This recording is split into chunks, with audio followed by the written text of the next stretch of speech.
જન્મનો સમય, સ્થળ, તિથિ પૂછી છે. એ પ્રમાણે કુંડળીમાં ગ્રહોના સ્થાન મૂક્યા છે અને કુંડળીમાં ગ્રહોના સ્થાન મૂકીને માર્કંડેય મુનિએ કહ્યું છે કે ધર્મદેવ, આજ સુધીને અનંતની કુંડળીઓ બનાવી છે, પણ આજ જેવી તમારા દીકરાની કુંડળી છે ને એવી કુંડળી તો મેં આજ પર્યંત કોઈ દિવસ કોઈની જોઈ જ નથી. આ તમારો પુત્ર તો બહુ મહાન છે, બહુ મહાન છે. માર્કંડેય મુનિના મુખે આવા વચન સાંભળતા ધર્મદેવ અને ભક્તિ માતાને અતિ આનંદ અને સુખ થયું છે. કહ્યું છે, ગુરુદેવ, મારા પુત્રના કંઈક નામ પાડી આપો. માર્કંડેય મુનિ કે તમારા દીકરાનું હું તે શું નામ પાડું? આ તમારો દીકરો તો નામથી પર છે.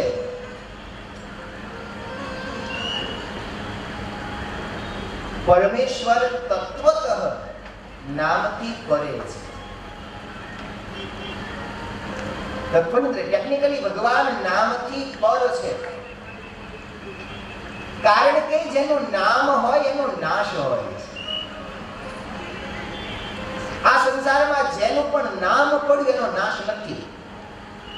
આજ, કાલ, પરમ દિવસ, વર્ષ, 2 વર્ષ, 5, 10, 25, 100, 500, 1000, 2000, 5000, લાખ નાશ થઈ જાય છે. જેનું નામ છે એનો નાશ છે. પરમેશ્વર અવિનાશી છે, એનો ક્યારે નાશ નથી. અને અવિનાશી છે ને એટલે જ પ્રભુ નામથી પર છે.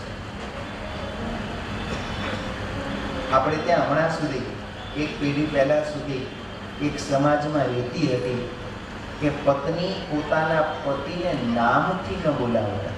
આપણા વડીલો બેઠા છે,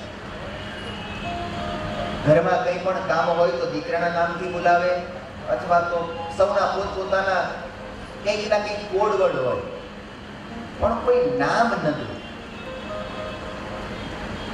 એની પાછળનો એક ભાવ હતો, અને ભાવ એવો હતો કે જેનો નામ થાય એનો નાશ થઈ જાય. મારા પતિનો નાશ ન થાય, કહેતા મને વૈધવ્ય ના આવે, મારો ચૂડી ચાંદલો અખંડ રહે, એવો એક પત્નીના હૃદયનો ભાવ હતો ને, એ ભાવથી જ પતિનું નામ ન લે. પરમેશ્વર મૂળતઃ તત્વતઃ અવિનાશી છે. અને એટલે જ માર્કંડેય મુનિ કહે છે કે ધર્મદેવ, આ તમારા દીકરાના અંતે વળી શું નામ પાડવું? આ તમારા પુત્રના તો પહેલેથી જ અનંત નામ છે, હવે એમાં શું બીજા નવા ઉમેરો? અથવા તો આ તમારો દીકરો કોઈ નામમાં બંધાય એવો નથી, બહુ મહાન છે. એના ગુણ, એના પ્રતાપ, એના ઐશ્વર્ય એટલા છે ને, એકાદ નામમાં એ સમાય એવો નથી. વળી શાસ્ત્ર એમાં પણ કહે છે કે આ જગતમાં એવો કોઈ શબ્દ નથી જેમાં પ્રભુનું નામ બનવાની શક્તિ ન હોય. માર્કંડેય મુનિ આવી વાતો કરવા લાગ્યા ત્યારે પ્રભુની લીલા એવી ન્યારી છે ને, ધર્મદેવ અને ભક્તિ માતાને એ સમયે ખબર નથી કે આજે અમારો દીકરો છે એ જ સાક્ષાત પુરુષોત્તમ નારાયણ છે. આ વાત એ નથી જાણે. એમણે તેમ જ છે કે અમારો દીકરો લાડકો ઘનશ્યામ છે, પણ એ વાત પાછા માર્કંડેય મુનિ જાણે છે કે આ જેને પોતાનો દીકરો માને છે તો સાક્ષાત ભગવાન પોતે છે. કે માર્કંડેય મુનિ ભગવાનના મહિમાની વાતો કરે, ધર્મદેવ અને ભક્તિ માતા કે ગુરુદેવ તમે કઈ વાતો કરો છો, અમારા દીકરાનું નામ પાડો ને.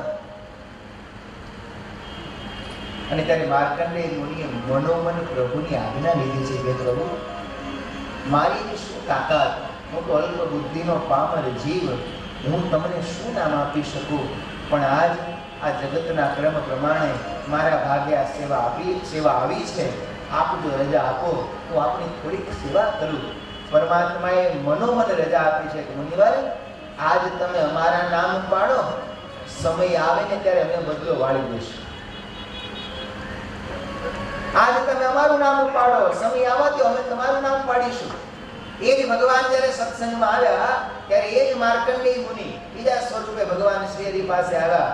ભગવાન સ્વામિનારાયણને દીક્ષા આપી અને મહાનુભાવાનંદ સ્વામી એવું એ દિવસે નામ પાડ્યું. અમદાવાદ દેશના અગ્રગણી પંક્તિના સંત હતા મહાનુભાવાનંદ સ્વામી. માર્કંડેય મુનિને રજા મળી. માર્કંડેય મુનિ ધર્મદેવને કહે છે, ધર્મદેવ એ ભક્તિ માતા સાંભળો, આ તમારા પુત્રનો જન્મ કર્ક રાશિમાં થયો છે. વળી કર્કનો ચંદ્રમાં આવે રે, માટે નામ હરિ કરાવે રે.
કર્ક રાશિમાં થયો છે, માટે એનું નામ હરિ પડશે.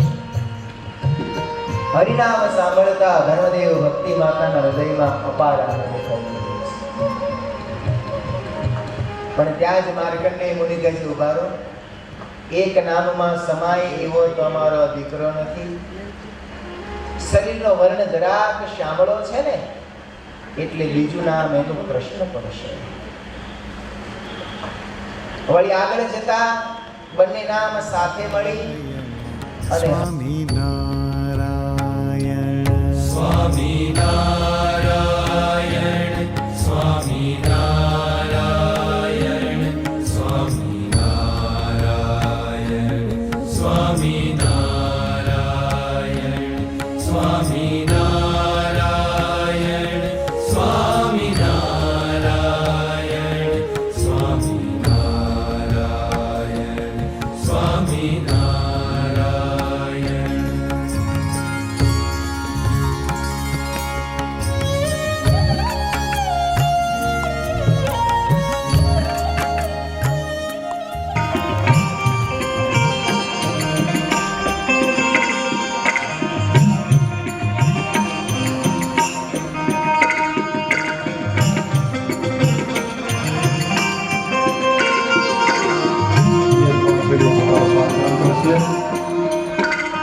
જે વર્તનની ચરણો પ્રાર્થના જો અમૃત પાણીમાં પડેલા ભાગશે.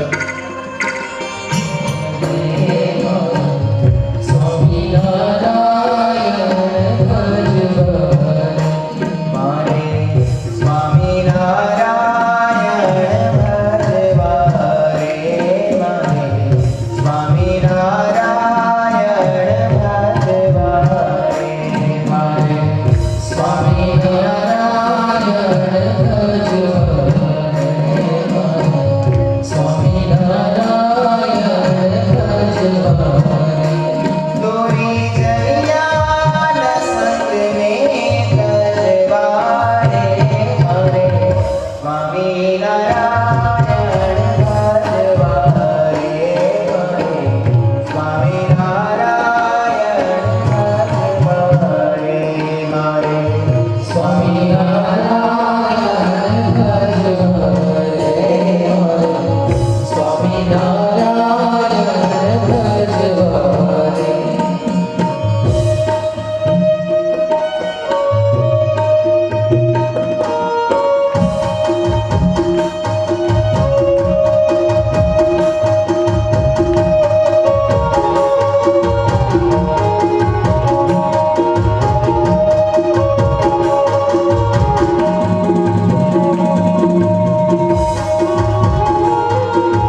કે અવતારનો અવતારી સહજાનંદ સ્વામી આપણને મળ્યો છે એ ઓળખાણ છે.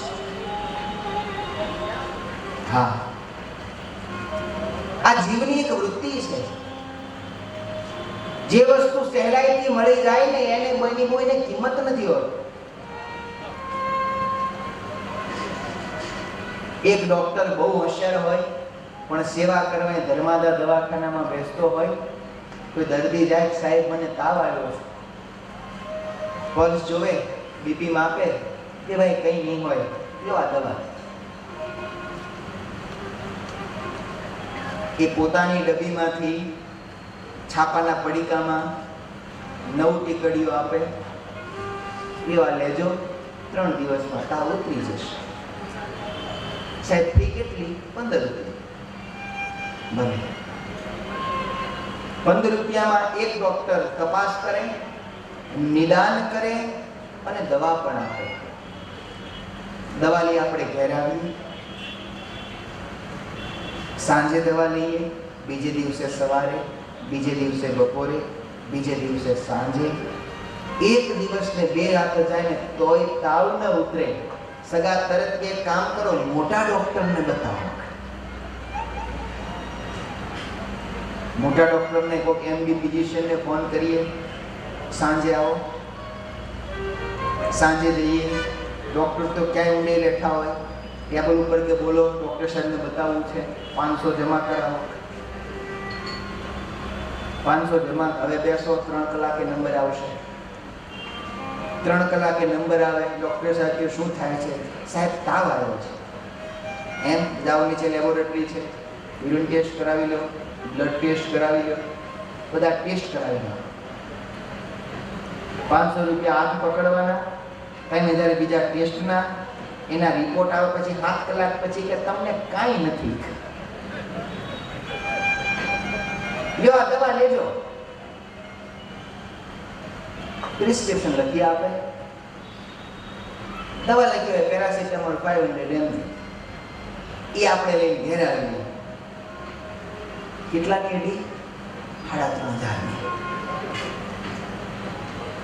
હકીકતમાં જે પેલા ઘરમાં પડીકામાં દવા આપી હોય એ પેરાસિટામોલ જ આપી હોય, ઓલા લખી આપી હોય ને એ જ હોય. તો આપણે શું કહીએ? ભાઈ ડોક્ટર તો બહુ મોટો હો, ખાલી હાથ પકડવાના 500 લેશ, 3 કલાક લાઈનમાં ઉભા રહ્યા ત્યારે તો નંબર આવે છે. મોંઘો છે ને એટલે મોટો લાગે છે. આ ભગવાન મળવો બહુ મોંઘો છે. એટલો મોંઘો છે, એટલો મોંઘો છે કે યુગો સુધીના ધામના માર્ગે કોઈ જઈ નહોતું શક્યું. એટલે દયા કરીને અક્ષરધામનો ધામી પોતાનું ધામ છોડી આપણને ભેળા લઈ જવા આવ્યો છે. એ મળવો બહુ મોંઘો છે, પણ આજ મારા અને તમારા કલ્યાણ માટે સસ્તો થઈને બેઠો છે. બહુ સહેલાઈથી મળ્યો છે. આપણા ભાગ્ય છે, એની કૃપા છે કે આપણને સહેલાઈથી મળ્યો છે. પણ આપણી મૂર્ખામી, આપણું અજ્ઞાન એ છે ને કે આવો ભગવાન મળ્યો છે ને તોય આપણને હજી કંઈક ઓછું લાગે છે ને કે બીજે માથા ભટકાવી છે. હજી આપણા મનમાં ક્યાંક એમ થાય છે ફલાણી જગ્યાએ જાઓ તો મારું ઠેકાણું પડી જાય, એકની જગ્યાએ જાઓ તો મારું કંઈક કામ થઈ જાય. સર્વ કારણનો કારણ એ જગતનો આધાર અહીં બેઠો છે. બેઠો નથી હો. ભગવાનનો મહિમા જો વિચારો ને તો મંદિરમાં ભગવાન ઊભો હોય છે. આપણે ભલે કહીએ કે ભગવાન પહોંચી ગયા છે, પણ ક્યારેક પડદાની પાછળ જઈને જુઓ ને તો એ ઊભો જ હોય છે. 25 વર્ષથી આપણા સુખ માટે ઊભો છે ને એ ભગવાનનો મહિમા હજી મારા ને તમારા અંતરમાં ઉતર્યો નથી. એ ઉતરી જાય ને તો બીજે માથા ભટકાડવાના મટી જાય. આપણા સુખ માટે ઊભો છે. ઘરના દરવાજે ચોકીદાર 8 કલાક ઊભા રહે ને કોઈ કે સાહેબ કાલ ખુરશી જોશે ને તો નોકરી નહીં થાય. 8 કલાક ચોકીદાર ઊભો હોય કોઈ કે સાહેબ ખુરશી આપવી પડશે તો નોકરી નહીં થાય. ત્યારે ભગવાન 25 વર્ષથી ઊભો છે અને તોય એણે એમ નથી કીધું કે મારું બધી આજ્ઞા નહીં પાડો તોય તમારું દુઃખ નહીં હરું. અરે મારા થઈને રહેશો ને, જાઓ આ લોકમાં સુખ ને પરલોકમાં કલ્યાણ હું તમને આપી, પણ મારા થઈને રહેજો. એ મળ્યા છે એને ઓળખજો, મળ્યા છે એનો મહિમા જાણજો. સહેલા મળ્યા છે, સસ્તા મળ્યા છે, બહુ મોટા તપ જપ કર્યા વગર મળ્યા છે, પણ સસ્તા મળ્યા છે એટલે સહેલા. એની દયા થઈ છે એટલી સસ્તો મળ્યા ને ભજ્યા તો ખાવા, પછી ગોતવા જઈશું ને નહીં મળે. આખો ધર્મ પરિવાર આંબાવાડીયામાં શોધે છે કે ઘનશ્યામ તમે ક્યાં છો, ઘનશ્યામ તમે ક્યાં છો. કે પ્રભુ ઝાડની પાછળ સંતાનો છે ને મળ્યો નથી કોઈ. ભક્તિ માતા રડ્યા, બેભાન થવા આવ્યા, અંધારું થવા આવ્યું, અને ત્યારે ભગવાનને દયા આવી ને એટલે ધીમે રહી એ પાંદડાની બહાર આવ્યા. જેવા બહાર આવ્યા ચંદના માસીએ જોયા, બહુ પાડી ઘનશ્યામ મળ્યા છે, ઘનશ્યામ મળ્યા છે, ઉપાડી લીધા છે, તેડ્યા છે, ચૂડીઓથી મેળવ્યા છે. પ્રભુ મળતા સૌને ત્યાં આનંદ થયો.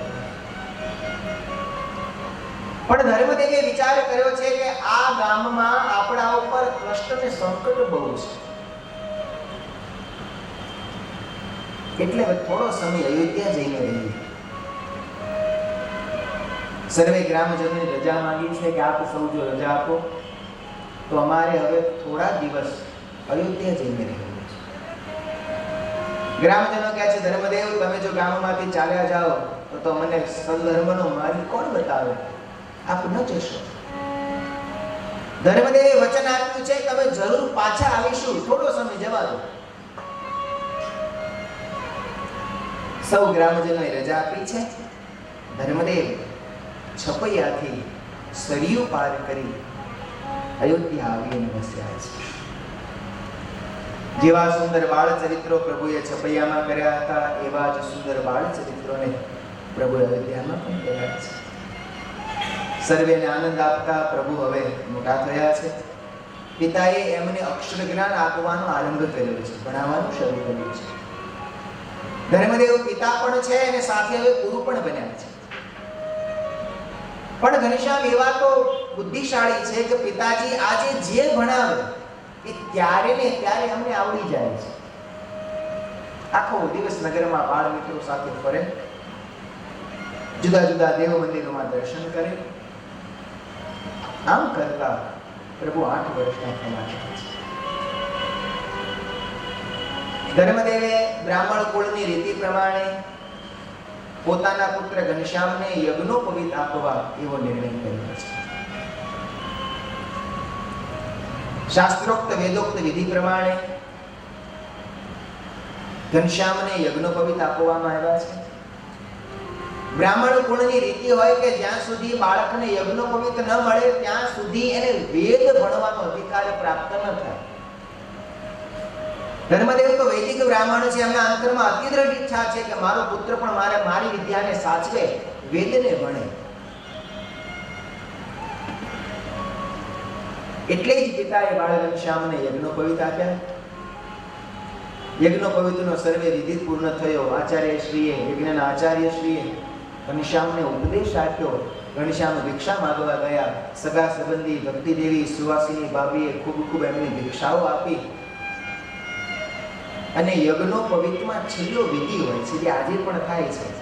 કોઈ બ્રાહ્મણ હોય કે જેમણે યજ્ઞોપવીત આમ તો કપરોમાં પણ હમણાં સુધી હતા, હવે ખબર નહીં આપે છે, પણ યજ્ઞોપવીતમાં છેલ્લો વિધિ હોય.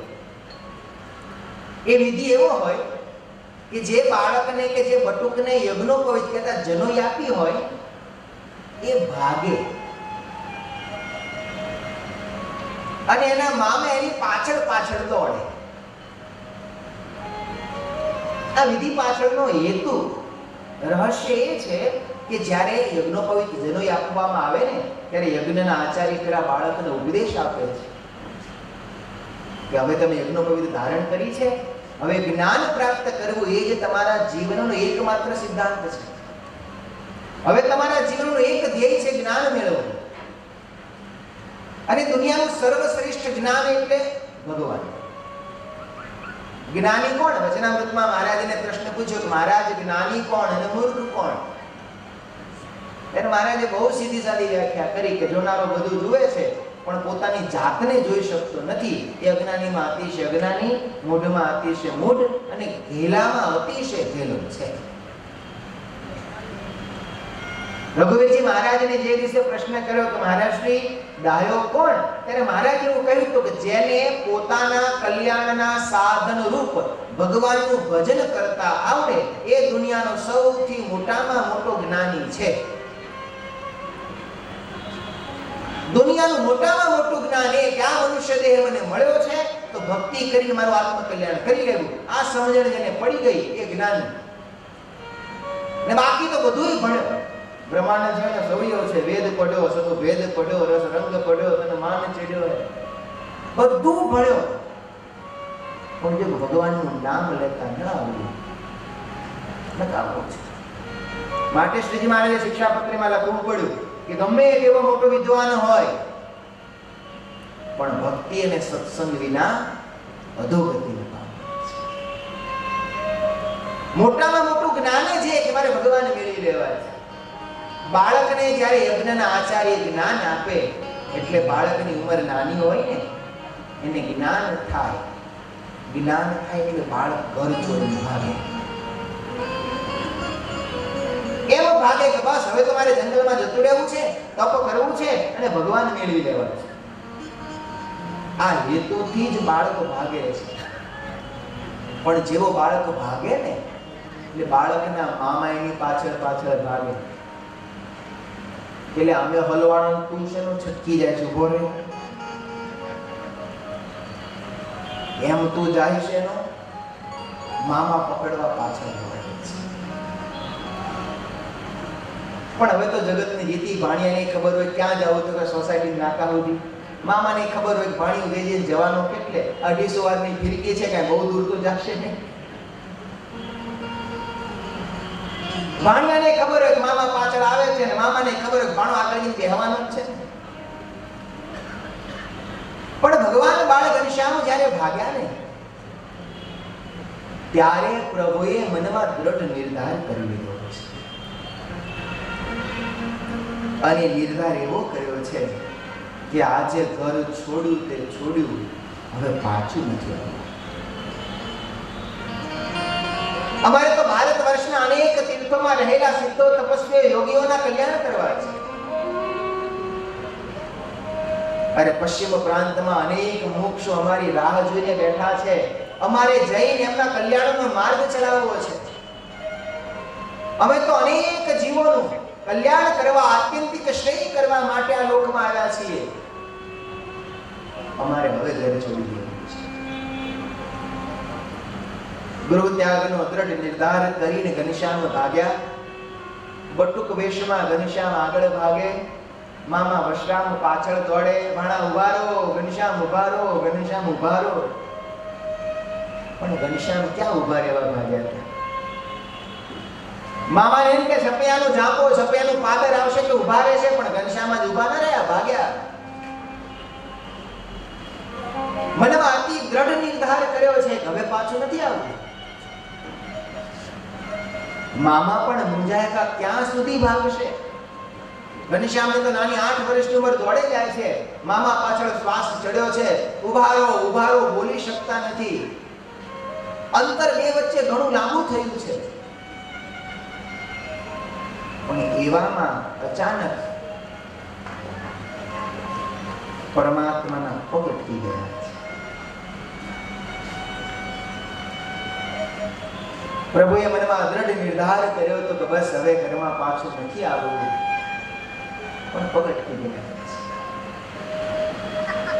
સુરત મુનિ રાજા પ્રતાપસિંહને કહે છે, રાજાને એ પગ પ્રગટે. અને વિચાર પ્રભુને આવ્યો છે માતા પિતાના.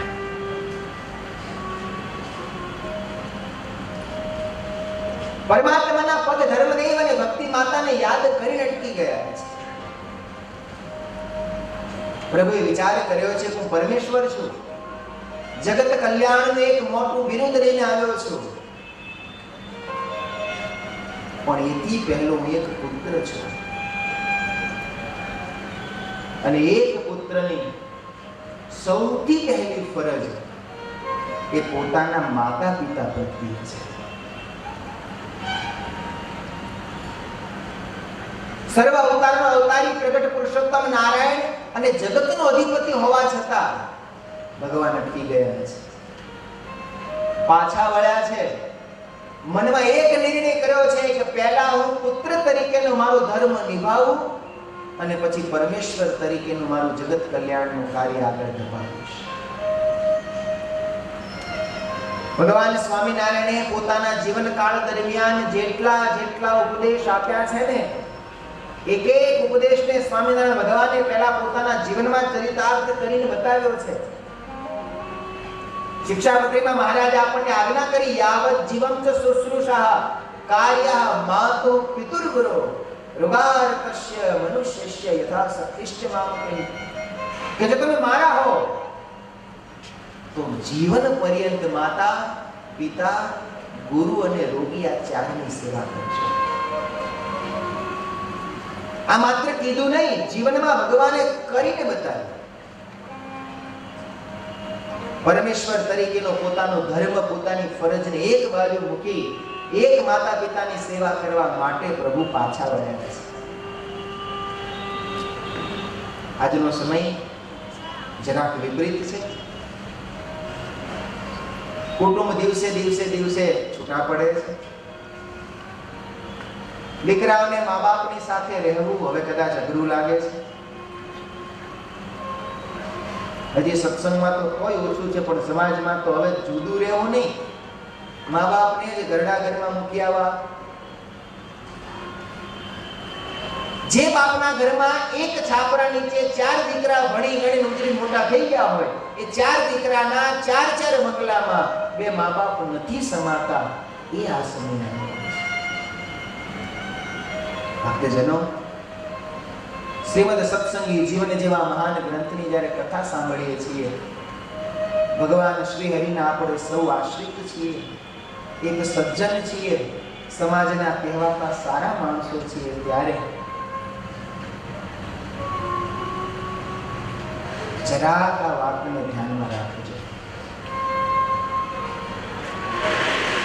મા બાપની સેવા કરજો, એમને આદર આપજો.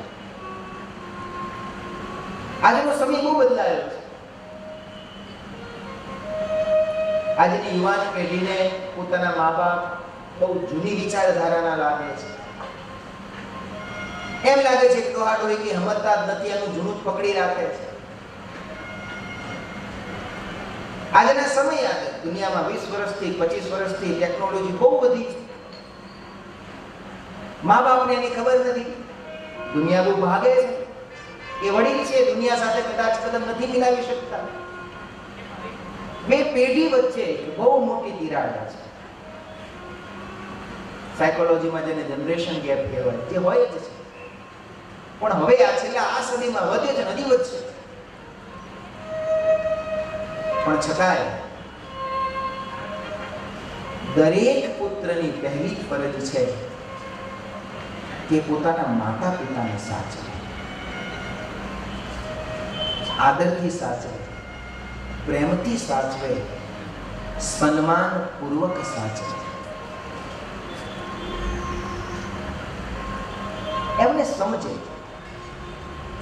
એમની ઉંમરને સમજે, એમની અવસ્થાને સમજે, એમના ગઢપણને સમજે.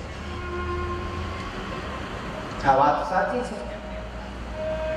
ગરડા હોય એટલે કચકચ કર્યા કરતા હોય, એકની એક વાત 5 વાર 10 વાર કીધા કરતા હોય.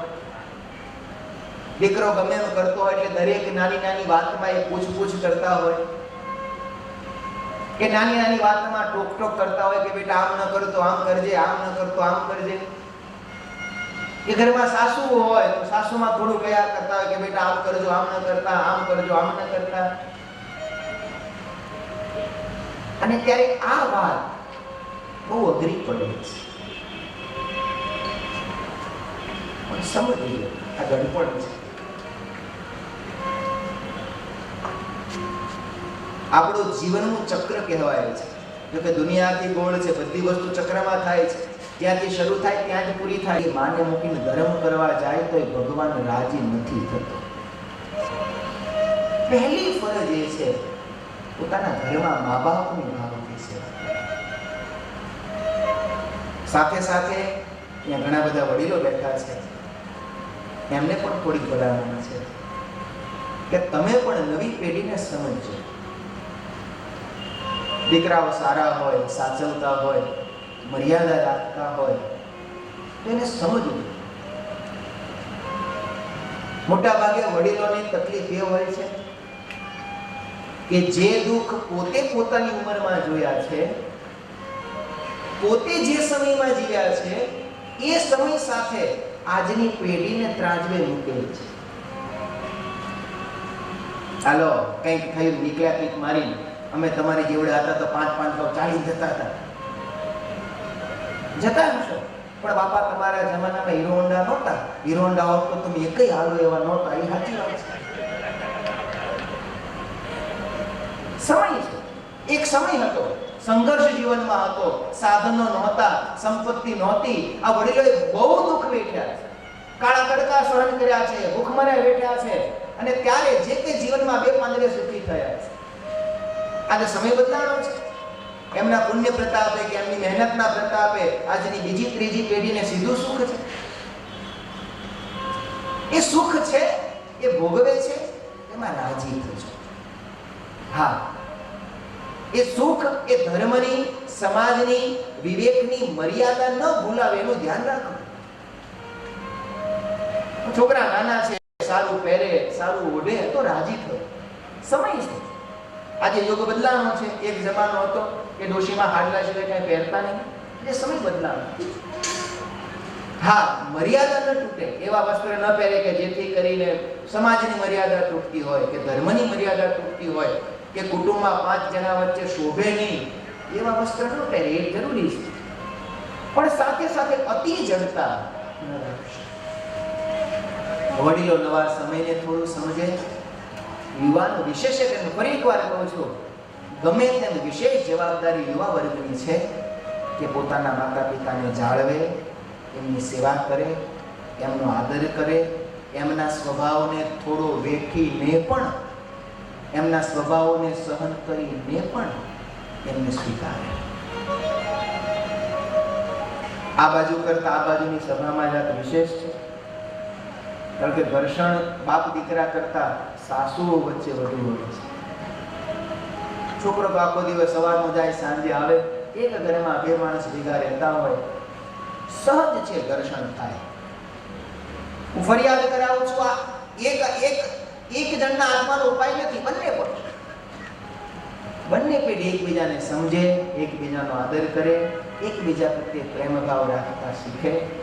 સાસુને સાસરે ગયેલી દીકરી ઉપર જેટલું હિત છે એટલું સાસરામાં આવેલી વહુ ઉપર રાખતી થાય તો ઘરના દુનિયાના કોઈ કુટુંબમાં ઝઘડો ન થાય. અને આ બાજુવાળા ન ઝઘડે તો આ બાજુવાળા આમ થાય 10 વર્ષ આજુ જીવે. એના ટેન્શનમાં 10 વર્ષ વહેલા છે. આ બાજુ એટેક આવે છે, આ બાજુ વાળાને જ આવે છે. કોઈ દી સાંભળ્યું કોઈ ભાઈને એટેક આવે જ નહીં. પ્રેમથી સમજીને, બહુ નાની એવી જિંદગી છે, 50, 60, 70 વર્ષ લઈને આપણે આવ્યા છીએ. એકબીજા પ્રત્યે જેટલો આદર, જેટલો પ્રેમ, જેટલું સમર્પણ અને જેટલી આત્મીયતા બાંધીને રહીએ એટલું આપણું જીવન સુખી થવાનું છે. જેટલી આંટી પાડીશું, જેટલા સ્વભાવના ગાંઠો બાંધીશું, જેટલી એકબીજાને સમજ્યા વિના સામો મને સમજે જ અપેક્ષાઓ રાખ્યા કરીશું, બધાનું જીવન દુઃખમય થતું હશે. એક માતા પિતાની વિચાર કરી ભગવાન ઘનશ્યામ પાછા આવ્યા છે. પિતા પાસેથી વધુ અભ્યાસ કરી શાસ્ત્રોના સારરૂપ ગુટકો પોતે લખ્યો છે. એમ કરતા કરતા પ્રભુ 11 વર્ષના થયા. માતા ભક્તિ દેવી બીમાર થયા છે. માતા ભક્તિ દેવીને ભગવાન બાળ ઘનશ્યામે હરિ ગીતાનો સુંદર ઉપદેશ આપી એમને પોતાના ધામમાં મોકલ્યા છે. ત્યારબાદ ધર્મદેવ માન્યા પડ્યા છે. ધર્મદેવની પણ એટલી જ સેવા કરી છે. ધર્મદેવ પણ સૌને ભલામણ કરી પ્રભુના નામમાં સિધાર્યા છે. માતા અને પિતા બંનેને દિવ્ય ગતિ આપી અને પરમાત્માએ હવે વનમાં જવાનો નિર્ણય કર્યો છે. પ્રભુ 11 વર્ષની નાની ઉંમરે ઘર છોડીને વનમાં જશે. પરમાત્મા વન વિચરણ કરી ગુરુદેવ રામાનંદ સ્વામી પાસે લોટ આવશે. તો પરમાત્માના વન વિચરણની અદ્ભુત કથાઓને આવતીકાલે શ્રવણ કરીશું. ત્યારે કથાનો સમય થયો છે. પરમાત્માના નામ સ્મરણ સાથે આજની આ કથાને વિરામ આપીએ.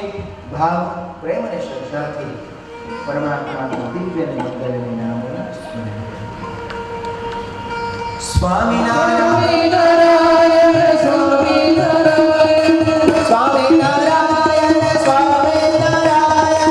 સ્વામિનારાયણ સ્વામિનારાયણ સ્વામિનારાયણ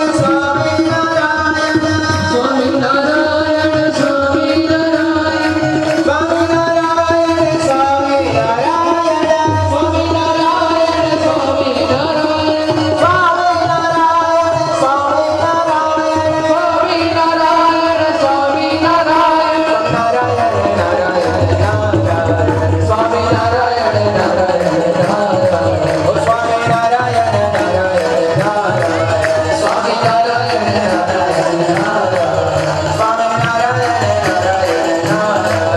સ્વામિનારાયણ સ્વામિનારાયણ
શ્રી સ્વામિનારાયણ મંદિર જીવરાજ પાર્કના રજત જયંતિ મહામહોત્સવ પ્રસંગે સત્સંગી જીવન પારણના બીજા દિવસનું બીજું સત્ર આપણું અહીં પૂર્ણ થયું.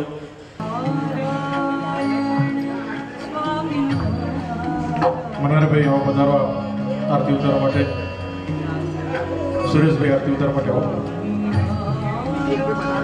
ભોગીભાઈ